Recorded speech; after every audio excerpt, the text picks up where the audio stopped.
All right, everyone. Thanks for being here tonight. We've got one of the biggest NAS projects to launch lately, and that is Hive. This is a project that a lot of us have been watching forever, literally since its inception, and it was exciting to see it launch. And we've got basically the entire team for you here tonight, so it's going to be great. Any questions that you want answered, these are the men to answer the questions for you. To anybody that may not be familiar with Hive or who these guys are, can you go through and just introduce yourselves real briefly and then what you do for the project? Sure, Johnny, man. I'm the CEO and co-founder of Hive. We Jerry and I have been in crypto full time for a few years now, man. So it just came naturally that, we started our own protocol.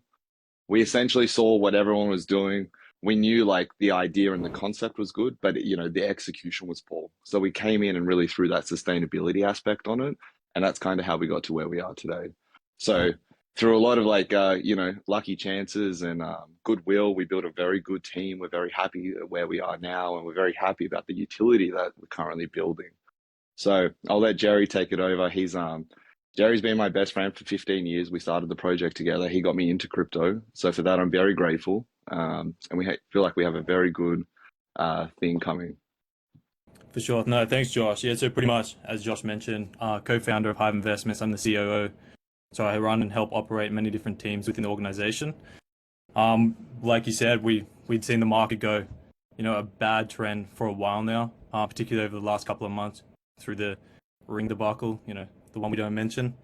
But at the same time, it's just, Jerry and I were hurt pretty bad in Ring. We actually bought in the day before they rubbed. So yeah, No. thanks to Josh yeah, and Colin. That's fine. Don't worry I about think it. we were all hurt by it. That's I Yeah, think yeah. initially what brought us all together. Yeah. I 100%. actually missed that one, man. For some reason, I just never believed it could possibly be that good, and luckily I bailed on that. But everybody else got Yeah, crushed, man. It no, was bad. we Oh, yeah, all just bought into that .7 ring tokens a day, man. It hurt. yeah, but Anyway, I mean, go like, ahead. Sorry. no, that's it. I mean, like, we were coming from, DAO Degens. That's actually where we met Colin. So we knew Colin many months before, Hive was even a concept. We built on that. We knew what Colin was all about, what he was trying to bring to the market with his transparency, sustainability, and reliability. He's the man, the myth. And then, building upon this team, that's where we met a lot of the people, Sonny here, and then Ethan, and just continuing on with that path. Perfect. Anyone else want to introduce yourselves and what you do real quick, or if you're good with that, we can just kind of go straight into the subject matter. Sure, I can give a quick little introduction on myself. I think Jerry and Josh covered most about what Hive is all about. But myself personally, my name's Sunny, and I'm the Chief Strategy Officer for Hive Investments. And my tasks are similar to what Josh and Jerry's are. We, handle the day-to-day operations and help manage all the teams. But myself specifically, I like to help keep the team very organized and structured, as well as provide strategic input across all different aspects of the protocol. Excellent, man. And I gotta say, every person I've ever met named Sonny has been an exceptional person. So I'm sure I literally don't know a bad Sonny. I know a few. Awesome, Beth. Well, I hope I can live up to that expectation, Beth. I can Yeah. I can tell you right now, Johnny, this Sonny is cream of the crop, no question about it. There you go. They all are, man. There's something about these Sonny guys. I'm telling you, every single one I know is like a total Chad. I might have to name my Anyway. kid Sonny after. Yeah. All right, keep going, guys. Keep going. Yeah, just following up on that. I'm Ethan. I'm the Chief Investment Officer at Hive. So basically, I manage the investment side of things, and I got an overall treasury management. In addition to that, I help with the development side of things. So I have a background in computer science and math. So those are kind of my two spheres of influence, you could say. Perfect. And then And Colin. I think I'll give a little bit of an intro here. I'm sure a lot of people know who I am, but I'm Loki from Thor. I'm the founder of the Union of Transparency, and I'm the CMO and one of the founders for Hive Investments as well. We all exist within this industry, trying to create true sustainable passive income, and it's taken us a long time and a lot of revisions to learn from previous mistakes in history in order to develop something that's truly unique. And offering unique utilities to our ecosystem. We're a couple weeks now. We've launched now for 2 weeks, and we've introduced two major, ecosystem utilities with plenty more in the books to come down. Perfect. So, for anyone, and this is probably everyone in here is familiar with your project, but let's just assume that people aren't. in a very just give us like a 3,000 feet up view overall. What is Hive? If people want to buy in today, what is it? So Who wants to take this one? yeah, I'll take this if you want. Sure. So what Hive is we're considering this DeFi as a service 2.0. We've taken the best ideas that came out from the first iteration of projects in the DeFi as a service space, and we've neglected the things that clearly don't work. And we've started off from a sustainable framework by offering an actual reasonable, mathematically planned out ROI rate rather than absurdly high ROIs that inevitably cause token crashes to happen, in a relatively short time from launch. Our goal here is to really prove the long-term sustainability of DeFi as a service. That's being done through our unique tokenomic structure, offering, on average 0.5% a day in the way of returns, as well as allowing all of our quote unquote nodes to maintain their liquidity by being NFTs from the onset.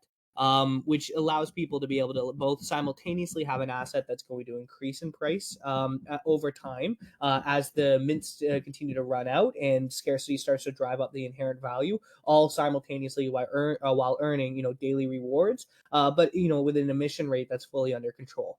Unlike a lot of other protocols, we from the onset have maxed out the amount of nodes that we will have through our NFTs. We have 40,000 in the Hive Genesis collection. And what that does is that allows us to understand at full scale what our entire protocol emissions will be on a daily basis and build out revenue streams and utilities in order to sustain that and supersede those emissions. That's the really unique proposition that we brought to the market. Instead of forking something and having something ready to go in weeks, we've spent months and months and months doing the research, doing mathematical models behind everything to ensure that we're very confident in being able to offer a long-term reward rate for long-term minded people who are really tired of the constant one-upmanship of super high APYs to inevitably have a crashing token price or a project that rugs. Excellent. Just to And add a so, little bit onto that, Johnny, yeah, go ahead. how we actually started off with Hive, this would be probably about 4 months ago now, is we were looking at the market as a whole. What's working and what's not working, and what does this market need in terms of innovation? So at that time, the major proven player that was in the market would obviously be Strongblock. So that's kind of where we started our base. Okay, like this is how many we need to emit, this is how much we need to give out in terms of emissions, and then we took a factor of safety approach. So we knew that Strong was able to make that 1% daily return work for over a year, but we wanted to be even more sustainable than that in terms of emissions. So what we did is divided it by 2 essentially and put a cap on the nodes, so a cap on the emissions. And then the other thing we looked at was, okay, the other big problem that Strong has is the sunken cost that comes with the nodes themselves. And so using the NFT technology that we've implemented, that was able to fix that problem, because now that initial capital that you put into the project, it's a lot more liquid and you can actually sell that position. And so with that scarcity that's generated with the 40,000 cap, like these NFTs are definitely expected to increase in value over time. Absolutely. And so, for anyone that doesn't know, Hive has the same buy-in as many other node protocols have, which is 10 honey, correct? Correct. And Yeah, off but that, that also scales up over time as more of our mints are taken out of circulation. So it's trying to create an ever increasing price floor, as well as utilizing our token price to have that have an ever increasing price floor as well. We're trying to hit both sides of the matter here. And that's that's where the interesting. utility really comes into play. Yeah, that's great. So I didn't know that. So the price will scale up as more and more mints occur. Yes. Correct, man. Excellent. Every 8,000. Excellent. So right now the reward is 0.5% per day, which is essentially about half of what you would get in Strong and whatever. And as you guys have said, this is seemed to be a very sustainable place for DaaS or NAS protocols to be. Those returns are not unrealistic over a long scale. Um, but you all already have utility built into the protocol, which is something that I will give you guys props for. We bring a lot of protocols in here and they tell us about what they're going to do in the future, right? They tell us, hey, we're going to have this DEX ready. We're going to launch a blockchain. We're going to launch a P2E game, right? And this is going to occur at some undisclosed stick point in the future. you all already have something ready. Do you want to talk about Hexagon and talk about the major utility that brings to your token, essentially?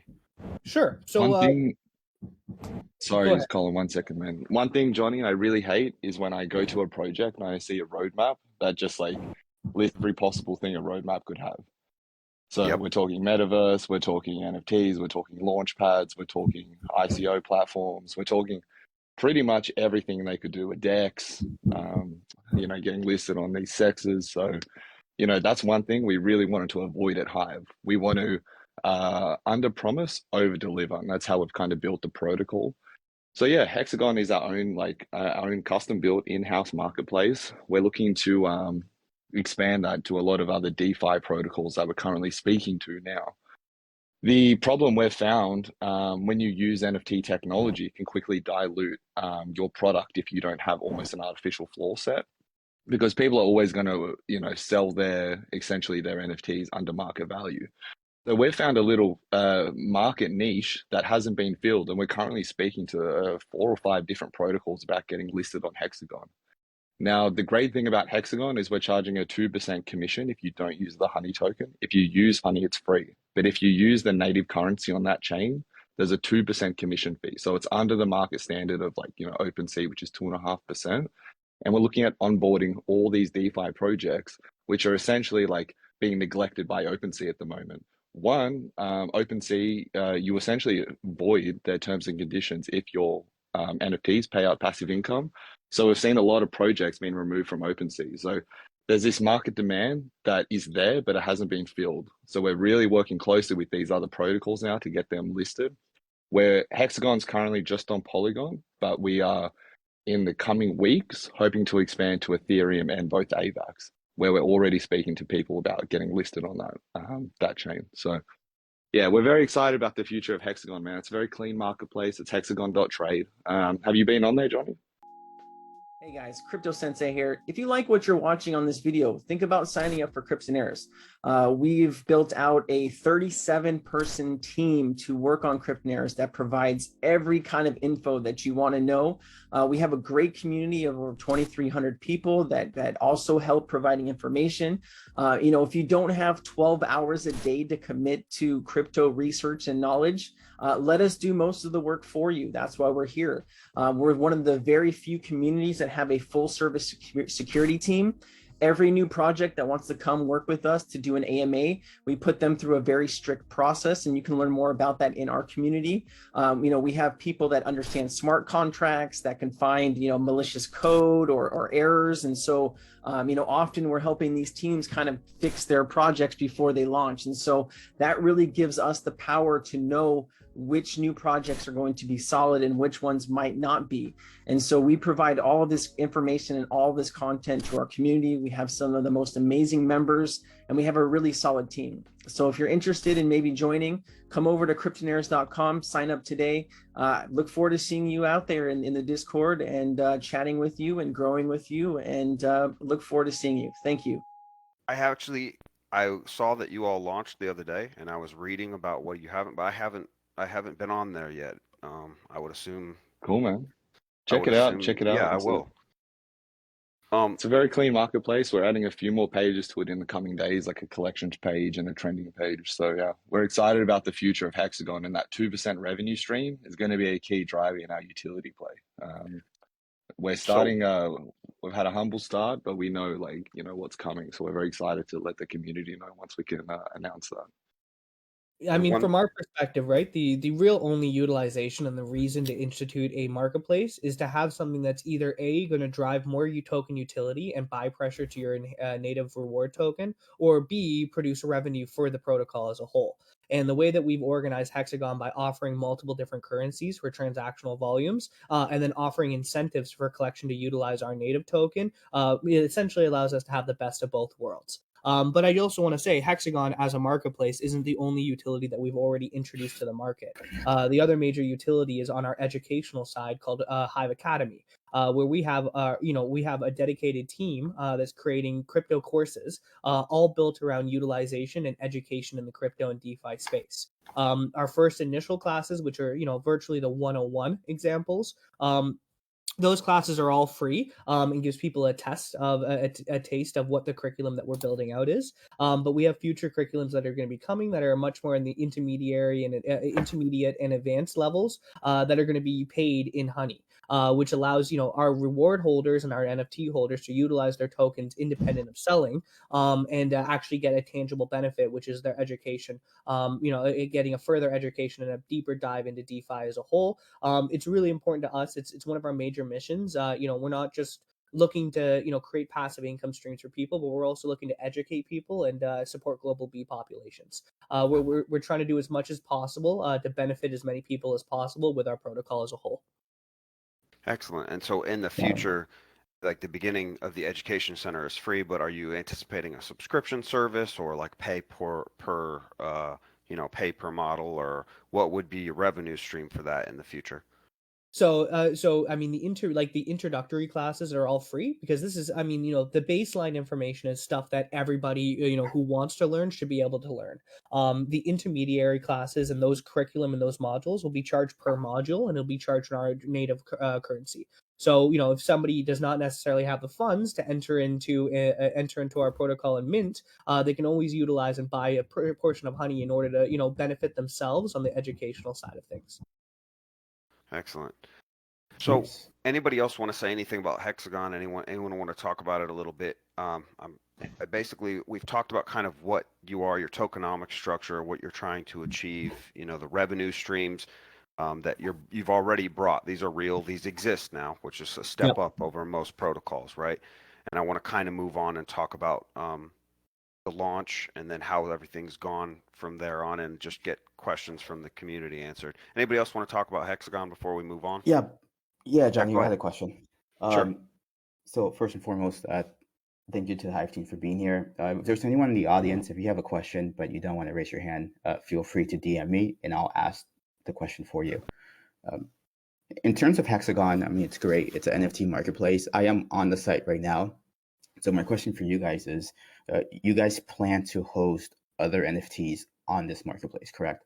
Absolutely. Of course. So Okay. Yeah. one of the larger goals right now for Hexagon is to not only start to increase the amount of features that are on the marketplace. So right now what we're considering is an MVP. It's a minimum viable product. We're looking to continuously develop the utilities and the features within Hexagon and onboard more collections that are completely independent of ours. The whole goal here is to offer passive income NFTs and utility driven NFTs and offer a curated experience where only high quality collections are being listed on our platform, so our community knows that they can feel comfortable utilizing the reward tokens to participate in any other NFT drop series, or serve as an additional revenue stream for the protocol as a whole. We're trying to just create win-win scenarios here.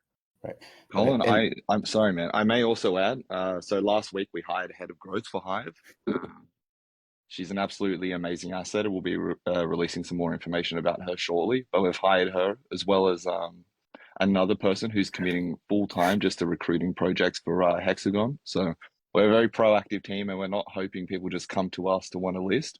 We're going out and getting all these connections. So in the 1 week that they've both been employed, we've almost secured 4 different collections, and they're substantial collections as well. So Hexagon has a very bright future. yeah, it's solid. I mean, that was going to be my very next questions.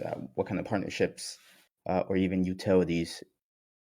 You hinted at utilities already. So what kind of other partnerships have you guys ongoing right now? You said 4 other collections. Yeah, nothing we can release right now, man. The first collection will be released in the coming hours, or potentially the next day. We're getting our developers to put it live on Hexagon now, but we're working with 3 others that are very close. But we can't announce the launch yet on Hexagon because their NFTs aren't ready to launch. So we've got 3 brewing, and we've got we're talking to a few others, but they're not at the point where I can publicly announce it. Breaking up Understood. a bit there, Josh. Yeah. But I What's that, understood your man? point. Thank you. Sure. You're just breaking up a little bit there.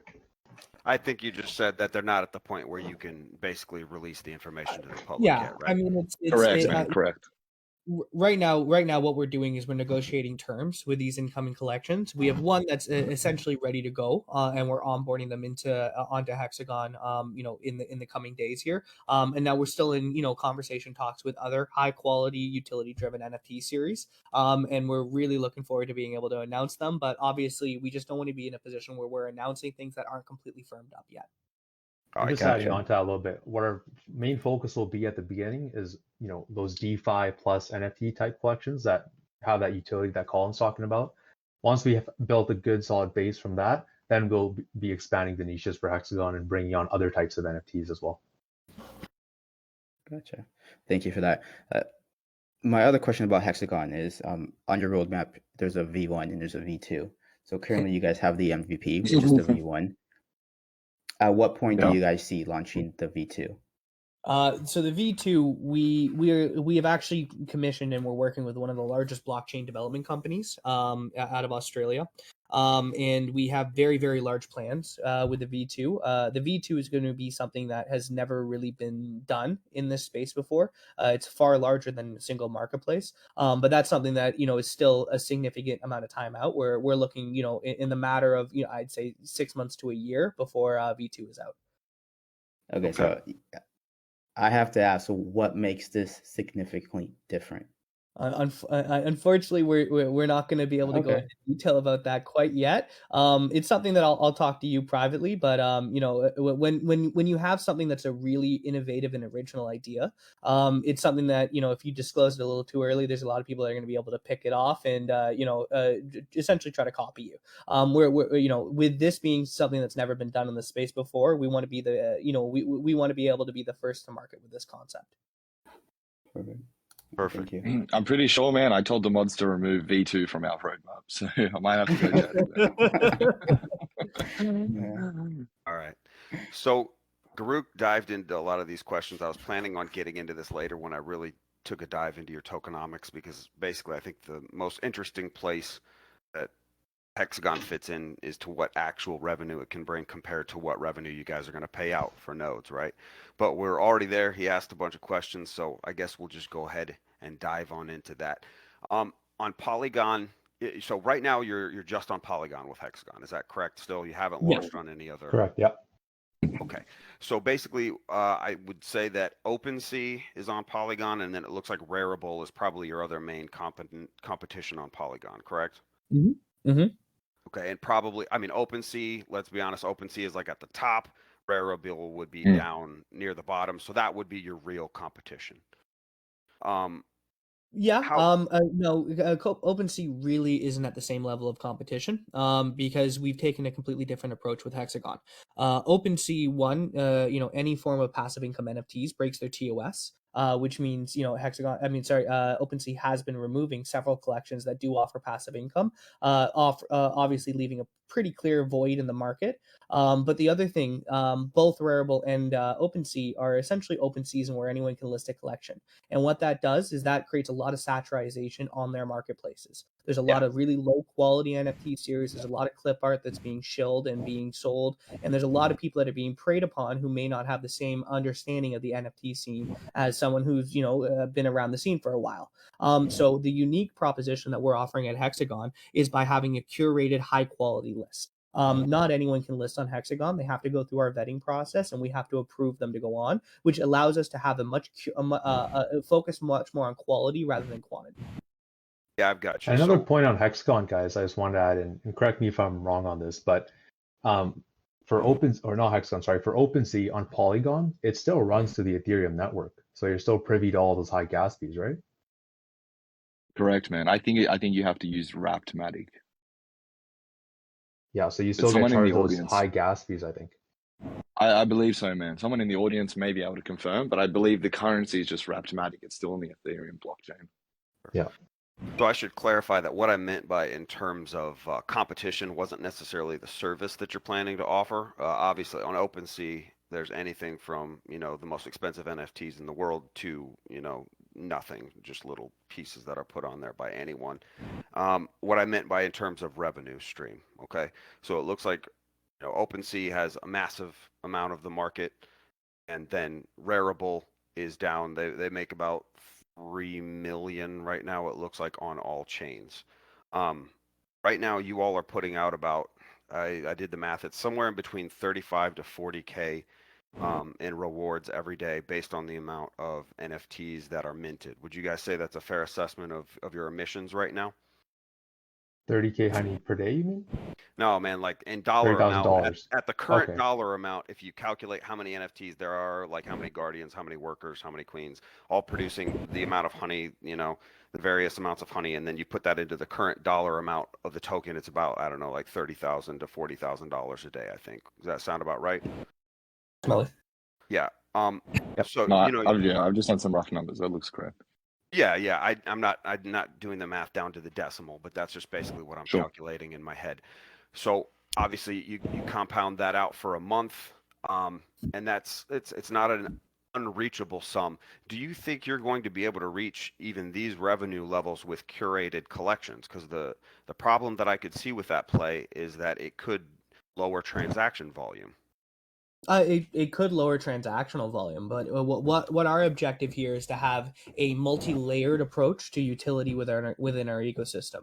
So, you know, from looking from an emissions perspective, you can't just necessarily look at a single utility that we offer. You have to look at them in totality.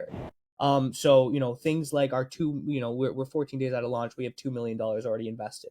You know, earning yields right now primarily through high quality stablecoin yields. We've just 3 million. announced our 3 million when we announced our partnership here with Freeway as well, where you know we've been utilizing and talking to Freeway in the background as well. So, you know, our priority here is to have a robust a marketplace that's going to bring in however much volume that it necessarily needs to bring in. Our goal is to have, you know, a multitude of different collections, all either utilizing honey or utilizing you know, a wrapmatic or a wrapped ether on our marketplace, and then allow that transactional volume to naturally scale over time as these new collections and these new NFT series expand their reach and expand their own volumes. Excellent. So, what percentage of revenues would you like to see from Hexagon? So you've got farms going on with 3 million, and I've seen the investments that you guys have made. I like all of them. They're things that I personally have money in as well. What percentage are you looking to make from Hexagon as far as what you would like to cover of your emissions? Do you have a rough percent? I don't think we have an exact rough percent. It's more of the mentality of the more the better. So, you know, it's not like if we reach a certain percentage that we're happy with Hexagon, we just stop adding collections or stop building. The ultimate goal is just to scale this thing as big as it could possibly be. And that includes all the other utilities as well. And so your basically your edge that you're planning to have on the competition is, you know, there are a lot of criticisms of the way, for instance, OpenSea handles its NFTs, in that a lot of passive income NFTs violate its terms of service, and there are different arguments that people are making about what you can and can't list there. You know, some people say things do violate, some people say they don't violate. Um, that seems to be what angle you're creating, is this DeFi as a service. Like the passive income NFTs can come to Hexagon.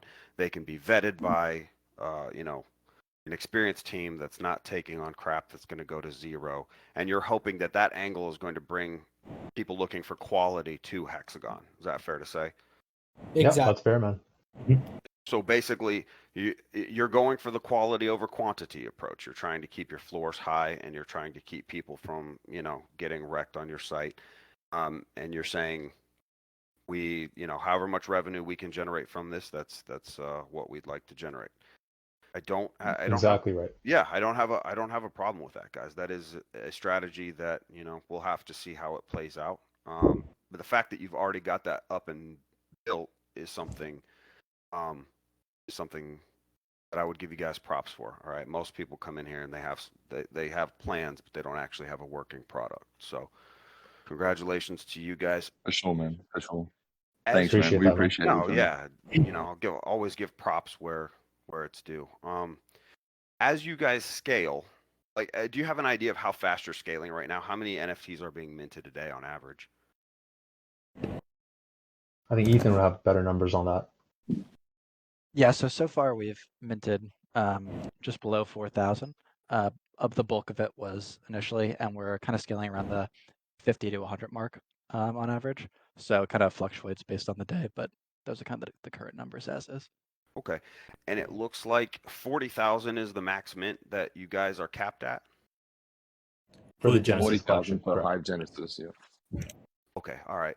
So Yep. I think at 40,000 at current prices, basically it's something like $400,000 a day, but we would assume that if all of that is minted out, the scarcity would go up, so the price would be even higher, maybe up to like $600 to $8,000 or $800,000 a day.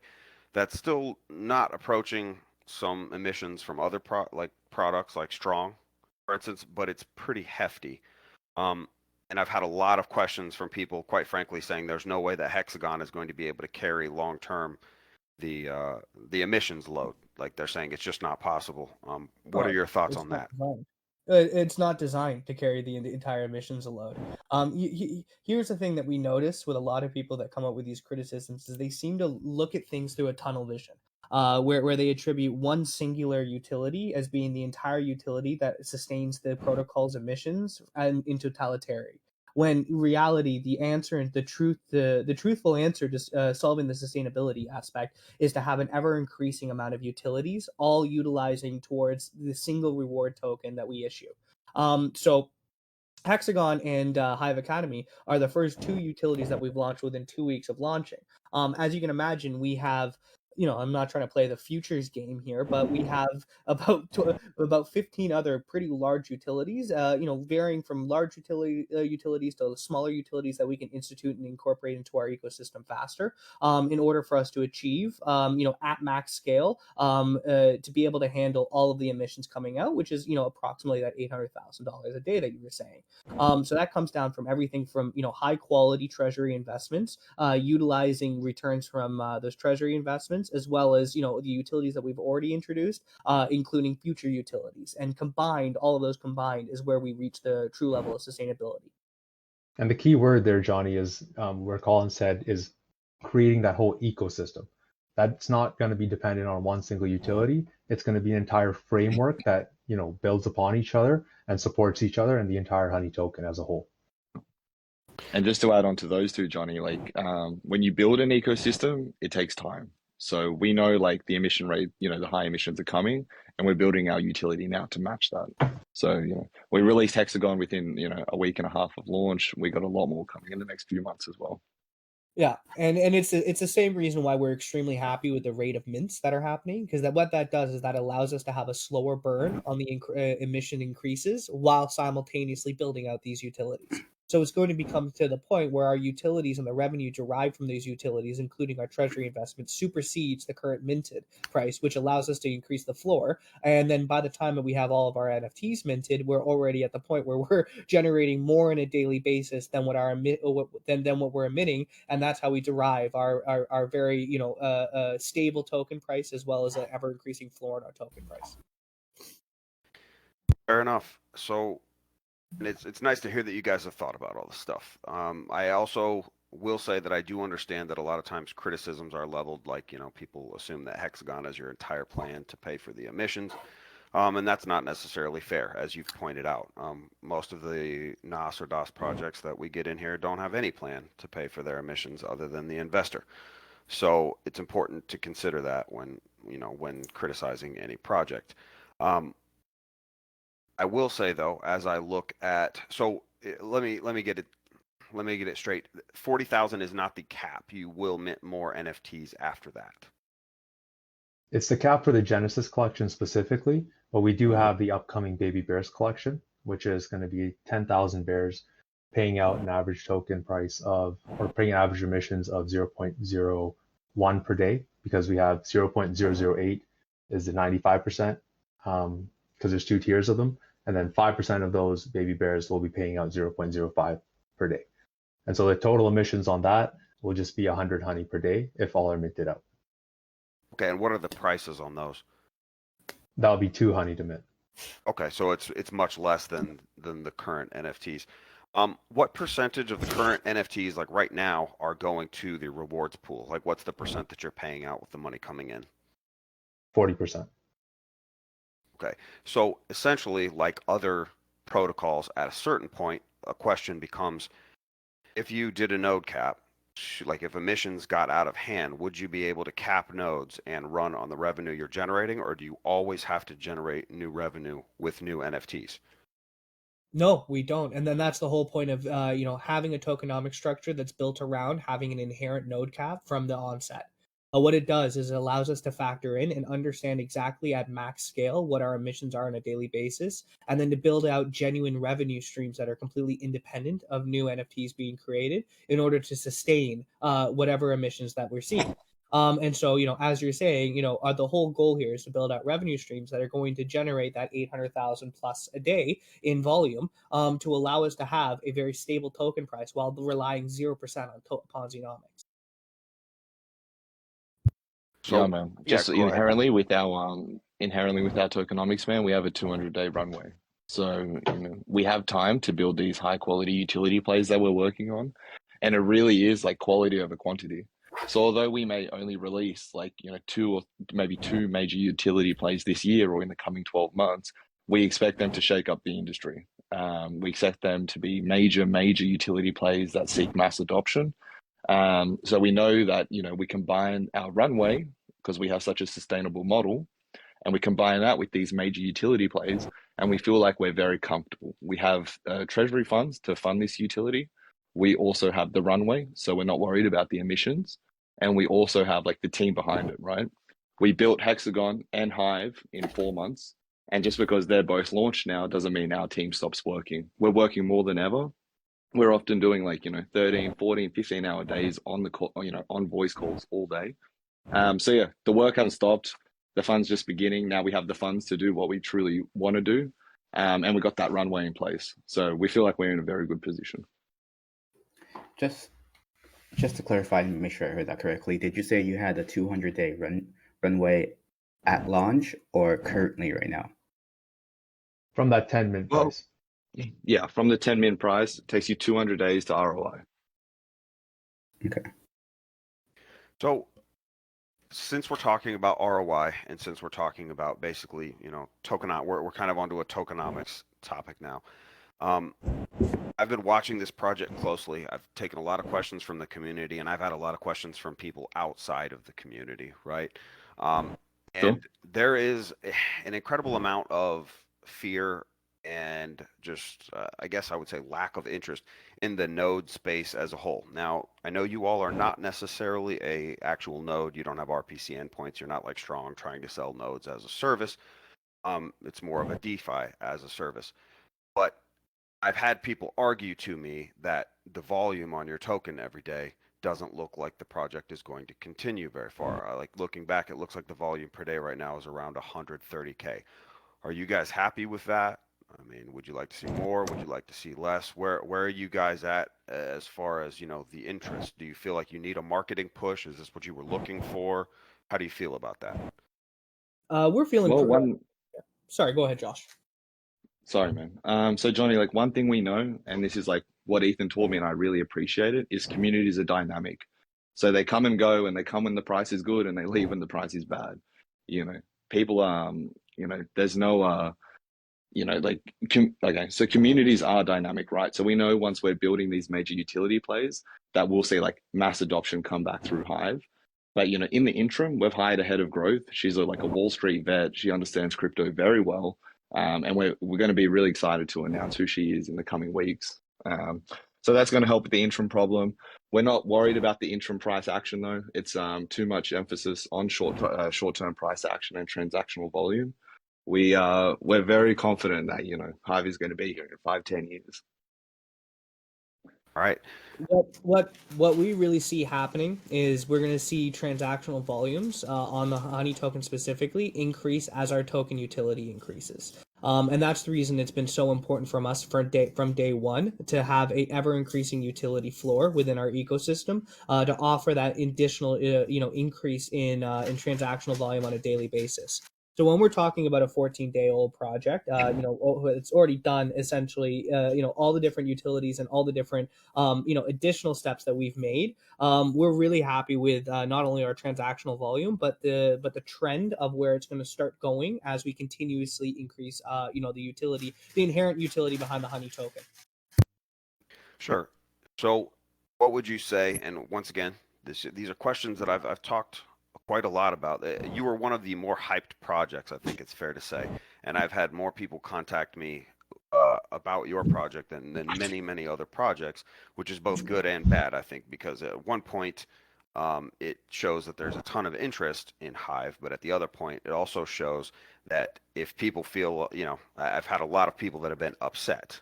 And it seems to be like there was an expectation that price would perform differently than what it has, that volume would be differently than what it has, and they were unhappy with the launch.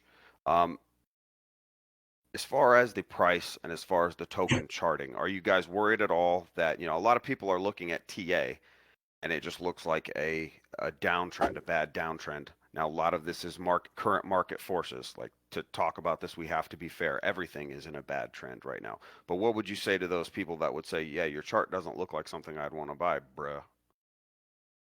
Basically, my thoughts on that is to not focus so much on short-term price action. Like we've now said many times, like we've only been out for 14 days, and I do agree there was massive hype pre-launch, but that's something that's not within our control. We can't force people to buy into our protocol. The only thing that we can focus on is continuing to build out and focus on executing on our roadmap, as well as getting more brand awareness out there through marketing campaigns like you hinted at earlier. So one avenue where we're looking at and bringing more of an awareness to is specifically on the YouTube platform, getting more videos out that way, bringing in a little bit more of that demand back, while at the same time, it's not something that's a major concern to us because we're still focusing exactly what we were planning to do regardless, which is build out this entire ecosystem around the Honey token. Excellent. Anybody got anything else to add on that topic? Because like I said, I've had that question a lot. Like, I think people wanted price action to be different. Granted, everybody always wants the price to explode of a token, but it seems like I've had a lot of questions about that. No, having what we did is when we launched, we saw $7 million approximately in transactional volume that happened 24 hours, and we saw essentially just under a 2x in our token price, which is exactly in line with what our expectations were and what our goals were at launch. We've seen all these other launches where you have these massive rockets up and then you have these massive rockets down, and what we want to do is we want to promote sustainability in our token price, and the amount of fluctuation that's happened in our token price from launch to right now has been well within reason. We're virtually right back at our token launch price. We've never gone below our token launch price, and I think I think that really does speak to how strong and quality our tokenomics are.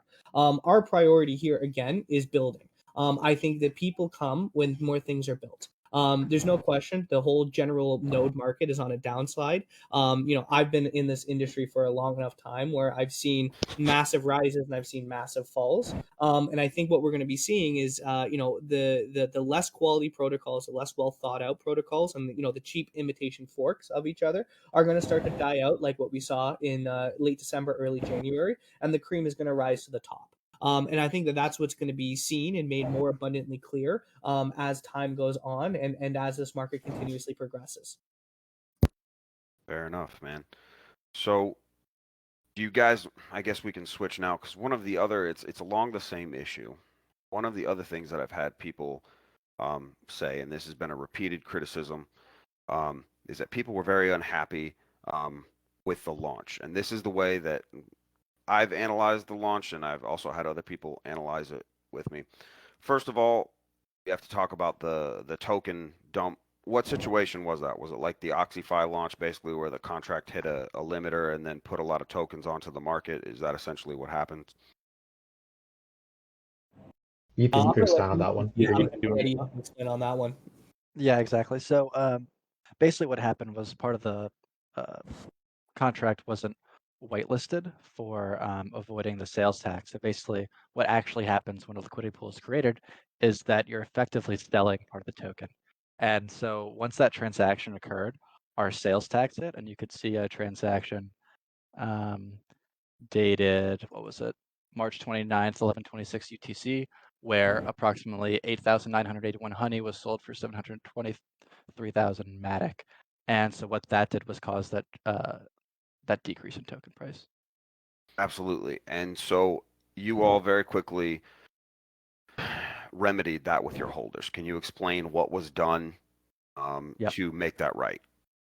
Definitely. So from those proceeds, we took a snapshot of all the people who purchased prior to that sell. So since we had an exact timestamp from the blockchain, from block 265174663, we had an exact timestamp where we saw which wallets purchased prior to that timestamp. And what we did was refund using linear interpolation to figure out what each wallet was owed based on how much they put in. And then we went ahead and wrote a script up to automate the process of sending out those Matic refunds to the appropriate addresses. And that was all taken care of basically within the first week, correct? Yeah, Yes. I think it was maybe 48 hours, maybe slightly more within that time frame. Yep. You know, I've heard a lot of criticism of the launch. When it happened myself, I was very curiously watching how you guys would handle it. And I will say that was well handled, guys. Most projects die when that happens. I've seen many of them die. So congratulations on basically passing that test. To any people who are still upset about that particular contract error, you know, I would say they do happen. But the people who are negatively affected by that were taken care of, and that's kind of crypto. So Yeah, I I mean, you know, at the end of the day, from our experience, right? You know, excuse my language here, but shit happens. And the bigger question is how does the teams, you know, react when things happen, and how quickly we can make it right. And from our perspective, I think we did, as you say, I think we did exactly what we should have done, which was making sure that everyone who bought prior to that was taken care of, that they were refunded that accurate amount. And you know, moving forward, we made sure that you know these things were included in our CERTIC audit, so we won't face any more potential whitelist issues or anything like that within our contracts. And you know, now that our CERTIC results are back and we passed with flying colors, we're really happy and really excited to move forward.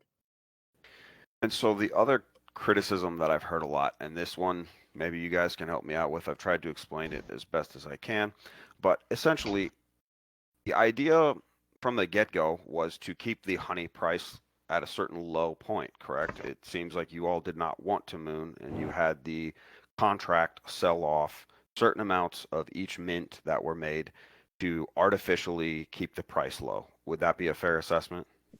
Yeah. Yeah, within reason. Because we were so hyped going into it, and you know, even though we did the due diligence of you know ensuring that we had a $4 million liquidity pool, which is very rare for a project to launch with that much in the way of liquidity. We wanted to you know have as many mechanisms in place to maintain a stable price action at a super hyped launch. Because again, you know, we've seen all of these different projects launch with you know huge upwards mobility in the price action, with very quick and sharp declines in price action. And that's exactly what we don't want to have replicated with our project. And that's the reason that we had these automatic contract sales. Not only did it help maintain a level of price action that's reasonable after a super hyped launch, but it also allowed us to kickstart our treasury, and you know by the 14th day have $3 million worth of investments done. So anybody else want to talk about that real quick? Because I've got a few more questions, but that, Yeah, I guess I could just add on to that. Yeah, like Colin said, in order to make these treasury investments, and the reason why we can do it at the speed at which we could is because of that. Because in order to kind of make those investments, you know, you have to convert your native currency that you're taking into a currency that you can exchange with other liquidity pools to get the token that you desire. So it's kind of a necessary part in how we were able to make those treasury investments so quickly and so efficiently. and that is definitely true, and that's definitely part of the it's part of the dynamic there. How do you increase a treasury without selling your native token? And at the same time, what would you say to critics who say basically you're telling us that you don't want whales to dump on us, which is why you put high taxation in at the beginning, but essentially your own contract constantly dumped on us to keep the price low, thereby creating what some people would say is an adverse reaction on the chart, which lowers further interest in investing in the protocol. Yeah. I would make the stipulation that those whales that are dumping would be dumping into their own individual wallets, while the actual protocol sales allow us to generate more revenue for our holders in a longer term perspective. So it actually is something that benefits our holders in the longer term, than you know allowing whales just to come in or snipers to come in and try to flip on launch. And adding on to that too, Johnny, it's not that we were trying to dump and keep the price low. It was more to stabilize the growth, so it followed a more linear pattern upwards rather than just shooting straight up. But the goal was never to, keep the price permanently low. It's that we wanted to balance the growth while also building up our wallets, which included the treasury, the team wallet, and Hive conservation. And that occurred only during the minting phase. So in all of those situations, it's always a net buy, a net kind of long position on the protocol. So the comment that it's not positive the protocol is, I mean, technically incorrect in the matter of fact that it's still a net positive in terms of buy pressure. Absolutely. So your response is basically, look, we're trying to give you smaller amounts of capital over a long period of time instead of allowing you to flip anything and gain in the short term. Is that a fair assessment? Yeah, Sure. we've been very clear that our protocol and Hive Investments as a whole is a very long-term investment. This is not something that's meant for degens that are looking to chase huge bags. This is not something that's meant for people who think they're going to get rich overnight. This is for people who want to have a serious investment strategy and a serious investment protocol that's going to last for a long time and deliver returns far exceeding their initial investment. The way that that's done is through reasonable tokenomics and a reasonable contract sales to allow us to achieve the revenue goals that are needed in order to sustain our emission rates. And so essentially another thing that we could say is that is that still occurring? Is there still a certain amount of the portion that's being automatically sold by the mint, or is that all done with? We are still currently automatically selling, yes. But that percentage has been lowered and it's completely variable. So we can increase it or we could decrease it. And will that always be the case, or will that stop at some point? Like, is that a permanent revenue generation model, or what's the situation? It would be for as long as the mints are available. So once the mints are done, the mint portion will cease to exist, but we'll still have that 15% sale tax. Again, that would be a variable percentage that we would be selling. Just because, inherently to the model, we do have to sell the honey token in order to make investments and other payments. All right, fair enough.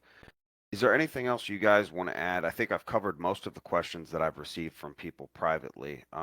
Guys in the audience, if you have any questions that you feel like haven't been hit, go ahead and raise your hand. We'll get you up here. Anybody that feels strongly about a certain point that maybe we haven't covered. Is there anything you guys want to talk about that I haven't addressed at this point? I mean, I think you summed up what we're trying to build here pretty darn well. And so I really appreciate that. We're really excited about, the cool thing is we have a roadmap and we've made our roadmap very clear. We've been able to articulate and inform our community on where the long-term potential of this project can go. And we're really just focused on executing on said roadmap and said goals. So from our perspective, I don't think there's anything that I have personally that I want to add on. I'm more than happy to start accepting some questions from the audience and make sure that all of that's informed. Oh, we lost them. Wow. It just You fell all down. right, Colin? Yeah. Sorry about that. All right, members of the audience, yeah, if you have a question, come on, guys. I can't have hit everything you want to hear. If you have a question, go ahead and get your hands up. Let's get this going. I do have a question for the team. So right now you guys have the Genesis NFTs, and you guys are going to do a bear NFTs, right? Mm-hmm. Of your NFTs, do you plan to stop there, or will you continue to launch new NFTs thereafter? It really depends on community sentiment, man. So the plan was never to actually release these baby bears. It was just to have the Hive Genesis NFTs. But we were getting a lot of messages from the community, especially people that have a little bit less money to spend for crypto, Right. and they were saying that they were completely priced out. And so based on a number of concerns we were getting, we decided to come out with this baby bears collection so that people with that lower price point could be able to enter into the Hive ecosystem.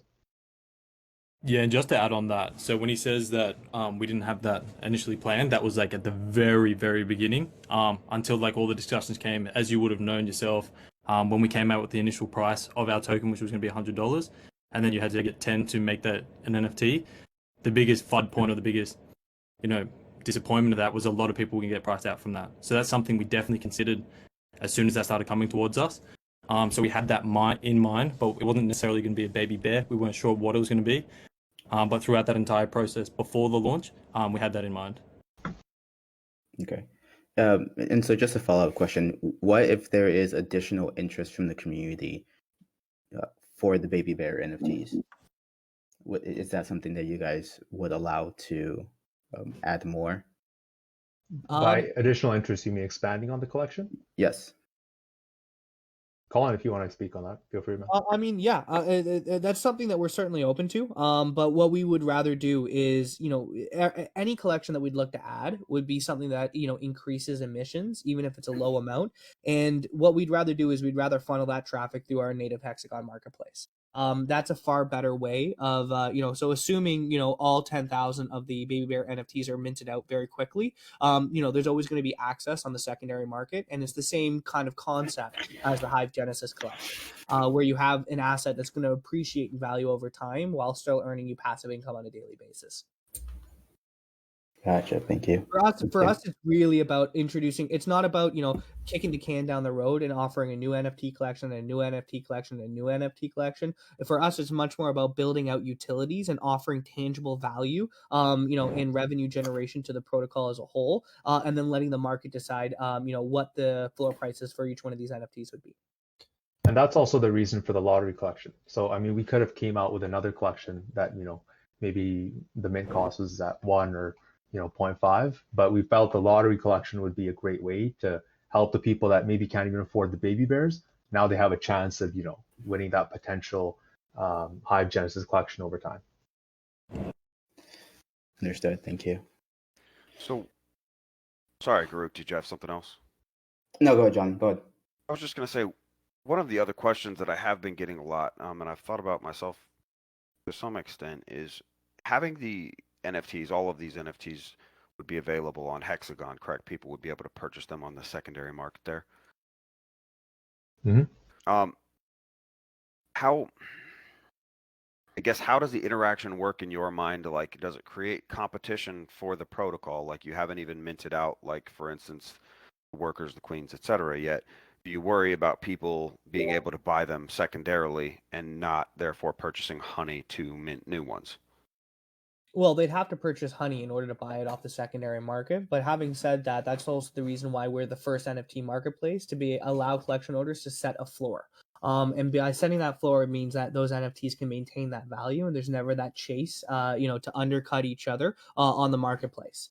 So from our perspective, it actually makes far more sense to allow the marketplace to operate as a marketplace while not limiting out the factor of minting out NFTs. So, for example, right, the Hive Genesis collection is 9.5 honey floor for the secondary market, with our mints being 10 honey. The only difference is, when you mint a bee from our protocol, you have an R&D chance on whether or not you're getting a worker, guardian, or queen. If you buy on the marketplace, you know what you're getting, and most likely you're getting a worker for that 9.5. So it really depends on the gamification element that we're adding into it, and we're doing the same thing with the baby bear collection.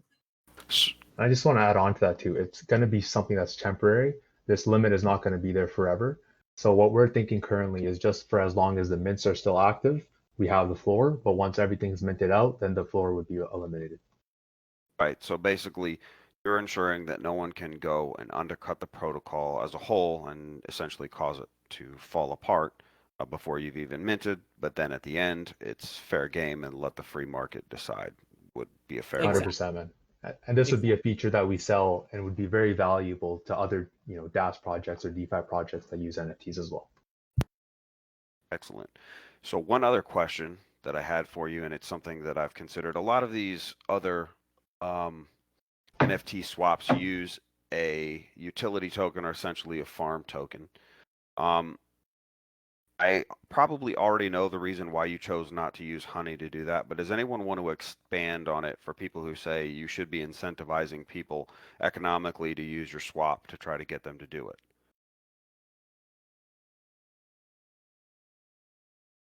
Like, I didn't really understand the question. So basically, like, let's say like Rarible, right? They have their own token, right? So basically, a lot of times on NFT swaps, you'll get incentives or for listing certain tokens, or you get a certain point, but the problem with those tokens is they usually tend to trend to zero. I'm sure you all have seen this. Did you ever give any thought to incentivizing the use of Hexagon through awards, or was that something you just kind of dismissed out of hand? No, it's something that we discussed internally, but we don't want to create a situation where we have either inflation in our native token or that constant sale pressure that exists from incentivizing people to utilize our marketplace. We think the incentivization to utilize our marketplace comes down to the curated ability and the unique propositions that the marketplace brings to the market. So this is something what we're doing is we found a niche that's been underexplored historically, and we've designed a utility to offer that niche, an actual tangible service. And that in itself is the incentive to utilize our NFT marketplace. We're not a big fan of anything that's going to create more inflation or more emissions that are going to drive up either our daily printing out of tokens or have a situation where our tokens are worth less over time. I think we've all learned from rebates DAOs, and we've all taken a look at other projects that have not followed the same steps, and you can see why their charts are trending down to zero. Absolutely. Look, it seems like we haven't gotten anybody that wants to answer their questions. So we must have done a very. Maybe check one of your settings, Johnny. Sometimes Yeah. for them to raise their hands, it's disabled. No, you guys raised all your hands. That's how you got up here in the first place. It's working. Oh, that's true. I think. Yeah. That is very true. We must have answered a lot of the pressing questions then. Yeah. Guess so, yeah. We're more than happy. Actually, I'm curious where all the haters are. I was expecting this to be a lot more raucous than it currently is. Like if this was a bar, I was expecting bottles to fly and all kinds of stuff. So, Like we actually had one of our Flutter bees in our own Discord yesterday saying that they were going to come up in the Cryptonairz AMA and ask a bunch of tough questions. oh, here we go. Oh, never mind. Oh, I thought we had one. Nope. Oh, close. All right. Well, I mean, look, we've been going here for an hour. So if the community doesn't have any questions and you guys don't have any more questions, I'm happy to call it. But if you guys have any more questions for us, drop by our server and make sure that you ask. right. We do have 24-hour mod coverage. We ensure that we have people communicating from the core team as well. And we also have a ticket system. We're not scared of any kind of hard questions. We're not scared of anything like that. And we're more than happy to make sure that everything is clear and transparent. Perfect. We got my man King Yeah, Titus coming up. Let's give him the Yep. floor. Hey. Hey, What's up? What's up? What's up, guys? What's up, brother? That's good. Oh, we can add some spice, I guess. Now, do you want to comment on why you helped the Atlas Discord and the Atlas protocol? Oh, yeah. Well, I mean, look, I'm a firm believer that, in DeFi, we are one community. And whenever one project fails, rugs, malicious actors, whatever, what it does is it affects the underlying trust in the entire industry as a whole. And this is why I think we're seeing less trust and less engagement in the DeFi-as-a-Service, nodes-as-a-service space, is because we've had a significant amount of malicious actors that are doing these lazy forks and creating a negative sentiment as a whole. And so what I am familiar with Dr. Koji, who is the interim CEO over at Atlas, who informed me of the situation right as they dropped that Medium post. And so I went over to that server looking to, aid in whatever way I could in order to support the investors. And after some intense negotiations with the founders and, using leverage to ensure that the founders are going to operate in an ethical manner, I gained control over their treasury. And, right after this AMA, we're going to start issuing out refunds from that treasury. For me, I'm a firm believer that we need to be collective together in this DeFi scene as a whole. We have to promote ethics and we have to promote doing the right things. And this has been a fantastic opportunity to be able to make actions, turn words into actions. I think that's great, man. But I'm a cynic, man. So I find it hard to believe that you just altruistically just decided that you're going to spend the whole day yesterday while you were sick with COVID. Was it? I'm still sick with COVID. I'm sure you can hear it in my voice. You actually don't sound sick at all to me. I had no idea you were still sick. I'm hiding it perfectly then. Excellent. All right, go ahead. Yeah. It just seems unlikely. There's not a whole lot of people who would do something like that. And especially, with the recent FUD around Thor, you guys added, claim taxes, which, you know, at the end of the day, I mean, I think now the price is up a little bit. It makes it, you know, kind of worth it. But, you know, it's ultimately not worth it. Are y'all going to have claim taxes in Hive? No. We have a 15% sales tax at Hive, and that's it. So you guys never plan on implementing a claim tax? No, because it's a fundamentally different tokenomic structure. Thor has 200,000 nodes, and the emissions are far exceeding Hive at its grand scale indefinitely. If we ever were to change the tax system, Titus, we would simply move the sell tax over to the clean tax, if that were ever to happen. Yeah, and also as for you being dubious over ethical actions, that actually really kind of makes me sad, to be totally honest, because what I'm doing for the Atlas community is what I hope is going to inspire more people to start acting in much more of a selfless way. What I've done with the treasury is I've made it public. Everyone can see it, and you can track the refunds yourself, and you can see that every single penny is going right back to the investors.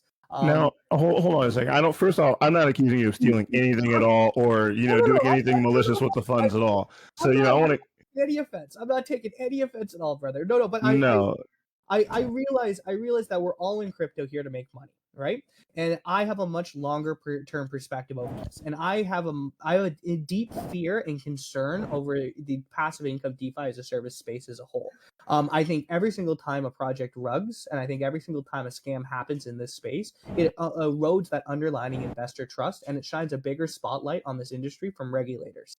So I think it's really important for leaders within this industry to really demonstrate and step up and to start doing things far more ethically and transparently. And that means, investing your own time and your own resources to right wrongs that you had nothing to do with.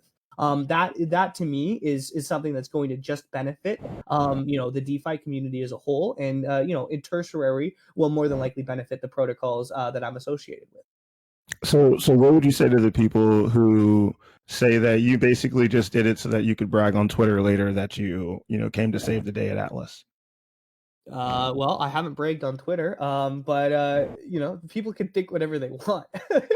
I can't control other people's thoughts. I think my actions speak for themselves.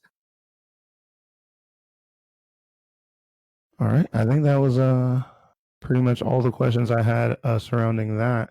I'm not invested in Hive. I really think that Hive, I like the idea. The questions, I think that you guys covered pretty much everything.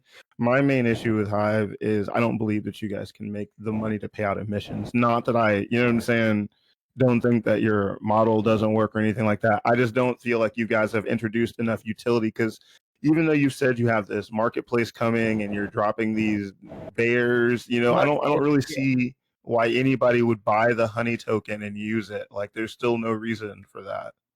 All right. Well, I mean, you're certainly entitled to your opinion. What I can tell you is I don't think that was an opinion. What do you buy honey? What do you spend honey on? You spend honey on not only minting our NFTs, but you can also spend honey on the upcoming collections in our marketplace, which the marketplace is already live, by the way. Or you can also spend honey on getting a custom-made curriculum and help yourself educate yourself in the DeFi space. A custom-made curriculum? Yeah. Can you explain more about that? Yeah, it's called Hive Academy. We talked about this earlier on in the AMA, where we I missed it. I'm sorry. It's all good. So we have a custom-made curriculum. So that varies from the very first into the introduction classes, which are all free and basically gives everybody a source to get that base level understanding of what DeFi is, what crypto is, et cetera, et cetera, et cetera. And we have more courses and more of our custom-made curriculum that's coming from our dedicated content creation team to allow people to have a much better understanding of crypto as a whole, and they can utilize honey to pay for those classes. So why wouldn't they just go on YouTube and YouTube it? Well, I mean, I think you and I both know the quality of content that comes on YouTube is extremely hit and miss. It's the same reason. It's the same reason. It's the same reason why you could ask, why would someone pay for the Cryptonairz, right? Where it's a paid Discord, because it's a paid Discord. The amount of education that you get on it is something that you don't necessarily find weeding through the muck that exists through free content. Good point.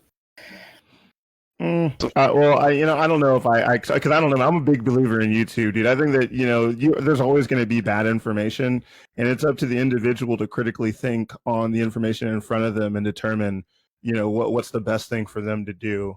But if But that brother, is, that your argument then also applies to the entire e-learning industry, Yeah. which is a Wait, multi-billion wait, industry. I'm sorry, dude. I can't hear you, man. What did you say? The entire what? The entire e-learning industry, like it's a multi-billion E-learning. dollar Okay, industry. sorry, got you. Go ahead, continue. Yeah, so if your argument was valid, that entire industry wouldn't exist, right? What is my argument?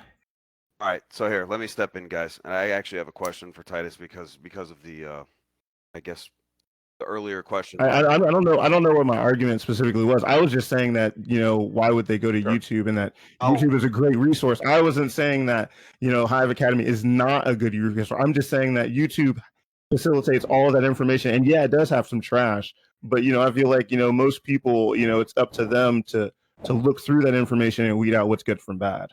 Sure. But the only way for someone to be able to weed out information from good to bad is having a foundational level of knowledge over the industry as a whole, which is very difficult to do. And you can't really weed out good information from bad when you don't have that fundamental basis of understanding.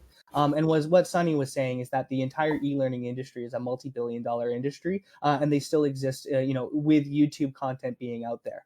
Very clearly, there's a demand for it. Very clearly, there's a utility and a value, intrinsic value. And what we're doing is we're incorporating those intrinsic values into our Honey token for a project that's been 14 days, offering 2 utilities. So I mean, like you can disagree, yeah, and that's totally fine. But we'd have to come back and say that we disagree, and we're looking forward to letting history show who's right. Yeah, that's totally fine. So my Great. question, man, and I'm going to get this in because I've actually had this same question that you brought up, Titus. I've had that brought up by a lot of people, which a lot of people felt that Colin was essentially showboating when he stepped in to help Atlas consumers try to get their refund, right? And this is the question I'd pose to you, and I would pose it to the community. We always want, for instance, unicorn nodes rug today, right? There's no way to recover that money. There's no way that any of us can step in and help those users get that money back. If there was a way for me or Colin or anybody else to go get that money back for users, would you want that done? Would you want that done, Titus? Are you talking to me? Yeah, bro. I'm asking. In what way? If I could get that $130,000 that unicorn rugged, if I could get that back, How would you get it back? How? Hypothetically, Can you be more specific? Hypothetically, bro, if you could. Would you say that I understand what you're saying. I think that the method of getting it back, it needs to be taken into consideration. Okay, that's not the point, man. Let's say that that the money was still there and I could return it. You could just snap your fingers and take it and return it? Is that what you're saying? Would that be something that the community would want done?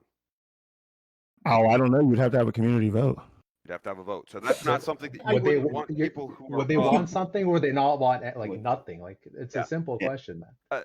Dude, it sounds like Of course they no, want no. something. Yeah, okay. Well, no. Okay, maybe I'm misunderstanding here. You're saying like if you knew they were going to rug, That's not you could snap your finger and give them their money back. Would I do that? Yes. Is that what you're asking me?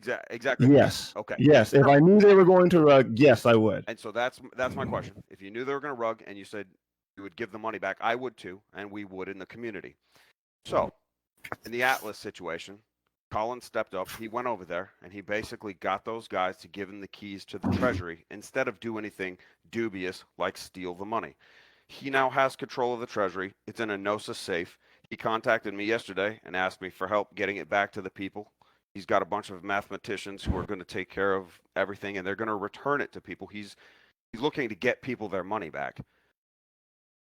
And then people are saying he's just going to try to flex on Twitter. My question is, would we not want that done? Like, if every time someone does do something that we would all want done, are we going to accuse them of flexing on Twitter? You're saying in general, so whenever somebody does something positive, are we going to accuse them of doing it for the clout? Exactly. That's a very interesting question, man. I think so too. I think it's something that everyone needs to ask. When someone does do a good thing, are we going to flame them for it? Are we going to assume that they're doing it for their own personal glory or because they're a vain person, whatever? Everyone can have their own opinion. But let's face it, if I got rugged in Unicorn, I didn't have any money in there, but if I did, I would want my money back. And if somebody could step in somehow and get the keys to that treasury and the money was still in there and give it back, I would want that done. Colin seems like he's going to be able to succeed doing it for the Atlas people. At that point, man, like don't look a gift horse in the mouth, you know? Let's take a win as a win And maybe I am with you. I am skeptical of people in DeFi, but when someone does something good, we got to be careful not to flame them in the same token. That's all I'm trying to say. I appreciate that, Johnny, and if I can just say something, because it's obviously surrounding me, right? I really don't think that I did this for any other reason than to promote trust and goodwill within our community. I don't flex. I've never really been a flexer. I don't honestly. I don't give a shit about followers. I really don't. I don't care. I want this industry to evolve out of this gray space, Wild West industry that we've been operating in, and I want the possibility of rugs to stop. And so, every single thing that I posted about the Atlas situation is simply updating the community on where we're at, giving out the treasury information, giving out the new Gnosis multi-sig, updating where we are in the refund process, and I'll more than likely have one last tweet closing it out when we finish all of the refunds. The good thing is as of this morning, from the developers that I brought in, we now have an entire list of the wallets with every single wallet, as well as the node counts in which are associated from that wallet. We've parsed out the founders and we've excluded them from the refund list. And we've also now developed a Python script to be able to automate the refund process. So that's going to be my final point that I'll be talking about the entire matter. You can believe my intentions or not. I'm here, and I want this community, and I want DeFi to be as revolutionary as we all know it can be. And the only way that that's being done is when we start setting examples and doing the right thing. So you can doubt my intentions. It doesn't matter. My actions speak for themselves. Yeah, well said. Yeah, I think that's great, man. I never was saying that you're doing anything malicious with the funds. So I just want to put that out there. But we were talking about the e-learning, right? Yeah, I mean, I think we Was that said you said something? like The Hive Academy. yeah, you don't think it's valuable, and then they're saying they disagree. There's definitely points to both of that. Like for somebody like you, maybe you don't need that, right? But I know people. How many Hive Academy memberships have you sold? There's no membership to sell. It's completely free at the moment. But we have I Oh. can 1,400 students. We had we've hit almost 2,000 now. So we have 2,000 enrollments. Yeah. And how much is it going to cost once it's paid? It'll be on a per course basis. So it'll be on a per course basis? Yeah, so all the beginner courses will be completely free, as we mentioned before. But if you want to get into an intermediate or advanced course, then you pay for that specific course. When do you guys plan to start charging money for it? As soon as we can get the courses rolled out, man. Again, remember, we're only 2 weeks old. All right, sounds fair. Yeah, look, that's fair. Go ahead, Guru. I want to wrap it up, but I did have a question, and I mean, I did support something that King Tyler said, something about the emissions, and the entire market, is on the downtrend. There's a lot of distrust in a lot of these protocols, whether it's NAS or DaaS. So you guys have utility. You guys said you guys are looking at 15 different utilities that range from large to small things. Can you guys? I'm not asking for you guys to provide the context behind some utility that you don't show on the roadmap, but can you provide a hint or a concept of something that can reassure your investors that, hey, you guys are working on big things?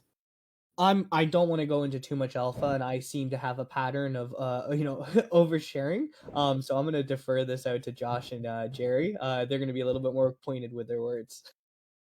I actually think the best way to describe this would be Sunny, because he knows a lot of the details. I like giving out a little bit too much information as well, so I got to be careful on that.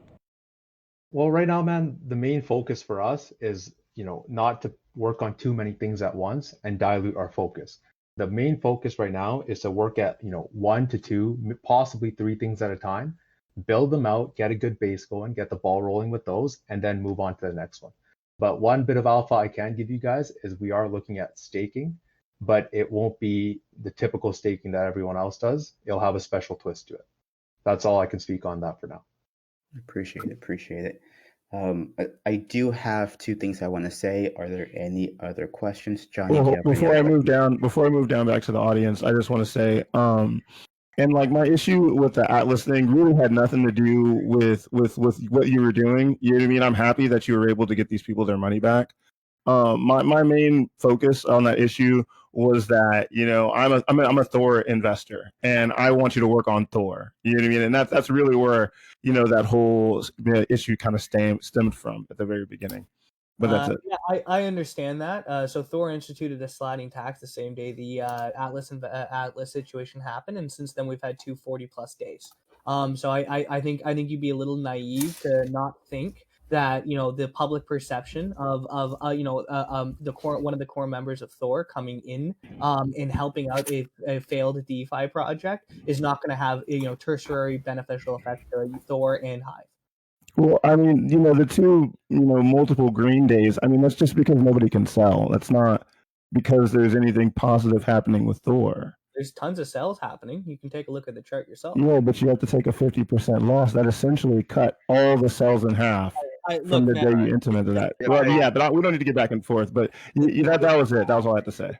All right, brother. You can think what you want, man. It's all good. We can get Thor in here for an AMA if we want to get those guys in here. That's a whole nother kettle of fish, and that could take us another 2 hours to talk through. All right, so, all right. Well, look, guys. Anybody want to say anything before we close this out? We've been going for an hour and 20 minutes by now. I think we at least touched on most things. We found some things that people are going to disagree with. We found some things that people are going to agree with. Anything else you guys want to say? No, I just want to thank you very much for having us in front of your community, and thank you, Johnny, in the background, for your help with the Atlas situation. I just wanted to say personally, I appreciated that. It's been a whirlwind of 48 hours, and I'm really happy that we're finally going to be able to close the book on this. Hey, thank you all guys for coming on. No one is going to be a fan of every project. I've met a lot of people who dislike your project, and I've met with a lot of people who think it's the future. Just keep working. When innovation hits a market, there's always going to be detractors, and there's always going to be people that don't necessarily see that long-term vision. The community that we do have understands the long-term vision. We certainly understand the long-term vision, and we're going to let our actions and history speak for itself. Solid. All right, so I do have two things to say here. I just want to thank the Hive core team for coming out, having the AMA with us. To our audience, please note that, you know, we don't have a partnership. This AMA is for education and information based only. It's for us to ask tough questions, but also to ask questions from the audience. And second, I just want to let everyone here know that Cryptonairz has been around for 1 year, so we are doing a 1-year anniversary. If you're a member of the Cryptonairz, please look out within our Discord. There's going to be tons of prizes, from a trip to Vegas to hanging out with Crypto Sensei himself. And lastly, being able to drive a supercar. Sweet. Excellent. Sweet. All right. Well, thanks, and Go ahead. I want to have one final thing. We really appreciated the Cryptonairz for bringing us up here today. And we'd also like to, just formally announce to the Cryptonairz community that the team has decided to allocate 5 of the upcoming baby bear drops to be given away however you guys see fit to your community. That's going to be coming directly out of our team wallets. We're going to be paying for the mints ourselves. And we just want to, be able to give something back to the Cryptonairz community. So I'll be in touch with you, Johnny and Garuk, and we'll be in touch over DMs. And once that collection dropped, you can give it away to your community however you see fit. That's incredibly generous, man. I'm sure they'll be very grateful. Thank you, guys. You're very welcome. No problem, gentlemen. And thank you for having us on. And thank you to the entire Cryptonairz audience as well. Yeah, you guys For are sure, great. guys. We really appreciate it. You keep grinding away, guys. Yep. Have a great evening. It was a great AMA. Thanks, guys. Bye. Take care. Bye. Take care, everybody. Ciao.